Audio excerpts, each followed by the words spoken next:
Hi hello నమస్తే welcome to our channel. నేను మీ చార్మి.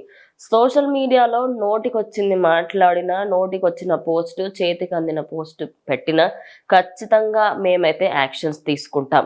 అదే కాకుండా ఎవరైనా సరే తప్పుడుగా పోస్టులు పెడితే దబిడి దిబిడే అంటూ ఇదైతే ప్రజెంట్ సోషల్ మీడియా అంతా కూడా వైరల్ అవుతుంది.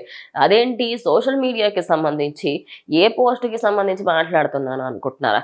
వైఎస్ఆర్సీపీ పార్టీకి సంబంధించి గత ప్రభుత్వ హయాంలో ఎవరెవరైతే మహిళల పైన అదే విధంగా అటు ఒక పార్టీకి సంబంధించి కానీ లేకపోతే నీచ్యంగా ఏదైనా ఒక సినిమా వచ్చినా దాని గురించి కానీ ఇప్పుడు ఎక్కువ మటుకు సోషల్ మీడియా అంటే మనకి ఎలా గుర్తుంటుంది? ఎవరో ఫ్రెండ్ని కలవడము. అదే విధంగా సోషల్ మీడియా అంటే వేరే ఇతర దేశాల నుంచి కూడా చాలా మంది అందులో ఉంటారు.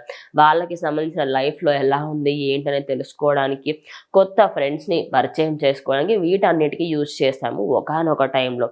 కానీ గత కొద్ది రోజులుగా, గత కొన్ని సంవత్సరాలుగా అని చెప్పొచ్చు, ఏదైనా ఒక పార్టీకి సంబంధించిన లీడర్ గెలవాలి అన్నా, ఓడిపోవాలన్నా సోషల్ మీడియానే. ఎందుకంటే ఒక పార్టీకి సంబంధించి నేతలు చాలా మంది వాళ్ళ పోస్టులు, వాళ్ళ సెల్ఫ్ వాళ్ళు చేసినవన్నిటినీ కూడా సోషల్ మీడియా ద్వారా హైలైట్ చేసుకుంటూ ఉన్నారు. ఇక ఎవరైనా విమర్శించాలి అన్నా సోషల్ మీడియానే. ఇక అదే దాన్ని పాజిటివ్గా, అదే విధంగా నెగిటివ్గా తీసుకునే వాళ్ళు కూడా ఉన్నారు.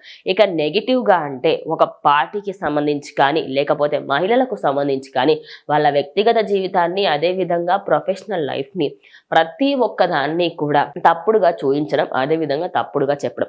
ఇక దీనిపైనే already CM Chandrababu Naidu, deputy CM Pawan Kalyan మరియు హోమ్ మినిస్టర్ వంగలపూడి అనిత కూడా మాట్లాడడం జరిగింది. ఇక తాను చెప్పుకొచ్చింది ఏంటి అంటే, ఏపీ రాష్ట్రానికి సంబంధించే కాకుండా ఎక్కడైనా సరే మీరు ఏ రాష్ట్రం నుంచి ఓ మహిళ పైన తప్పుడుగా విమర్శలు చేసినట్టుగా తెలిసిందో ఖచ్చితంగా మీ పైన చర్యలు తీసుకుంటాము అని తానైతే చెప్పుకొచ్చింది. ఇక అటు సీఎం చంద్రబాబు నాయుడు ఎప్పుడైతే దీని గురించి అలర్ట్ ఇచ్చారో పోలీసులు కూడా చకచక వాటి పనులలోనే బిజీగా ఉన్నారు. ఎవరెవరైతే తప్పుడు పోస్టులు పెడతారో వాళ్ళపైన కఠిన చర్యలు తీసుకోవడానికి కూడా వాళ్ళైతే ఆలోచిస్తున్నారు. ఇక రీసెంట్ గా జరిగిన ప్రెస్ మీట్ లో వంగలపూడి అనిత మాట్లాడుతూ అసలు అవి ఏమి మాటలో, ఒక మనిషిని అనాల్సిన మాటలేనా, ఒక ఆడదాన్నని కూడా చూడకుండా నోటికి ఎంత వస్తే అంత మాట్లాడారు. అసలు ఆ మాటలు చెప్పడానికి కనీసం చూడడానికి కూడా నాకు మనసు రావట్లేదు. నేను మనిషిని కొంచెం స్ట్రాంగ్ గా ఉన్నాను కాబట్టి ఇంకా సూసైడ్ చేసుకోలేదు. వేరే వాళ్ళ అయి ఉంటే ఖచ్చితంగా ఈ పార్టీకి చచ్చిపోయే వాళ్ళేమో అనే విధంగా తానైతే చెప్పింది. తన లైఫ్ లో తన పిల్లల పైన కూడా వాళ్ళైతే విమర్శలు చేశారంట. వాళ్ళందరినీ అసలు విడిచిపెట్టేదే లేదు. ఇప్పుడు ఏపీ ప్రభుత్వం చాలా అంటే చాలా స్ట్రిక్ట్ గా ఉంది.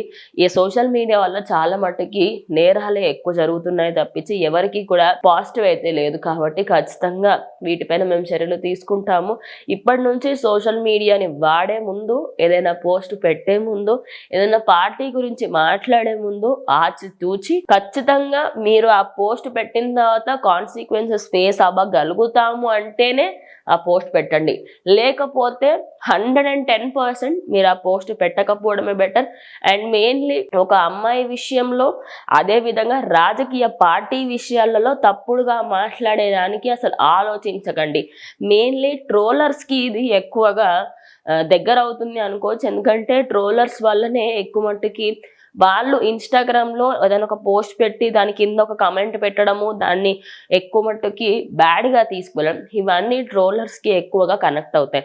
ఖచ్చితంగా ఎవరైనా సరే, చిన్న యూట్యూబర్ అయినా సరే, పెద్ద ఇన్స్టాగ్రామ్లో పెద్ద ఇన్ఫ్లుయెన్సర్ అయినా సరే, ఫేస్బుక్లో కంటిన్యూస్గా పోస్ట్ చేసే వాళ్ళైనా, ట్విట్టర్లో అయినా సరే, ఏదైనా సోషల్ మీడియా మాధ్యమాలలో ఏది పెట్టాలన్నా 100కి 200 సార్లు ఆలోచించి పెడితేనే మన బతుకులు అనేటివి ముందుకెళ్తాయి. లేకపోతే ఖచ్చితంగా కాన్సిక్వెన్స్లు అయితే ఫేస్ చేయాలి అని చెప్పేసి ఏపీ ప్రభుత్వం చాలా స్ట్రిక్ట్గా ఉన్నారు.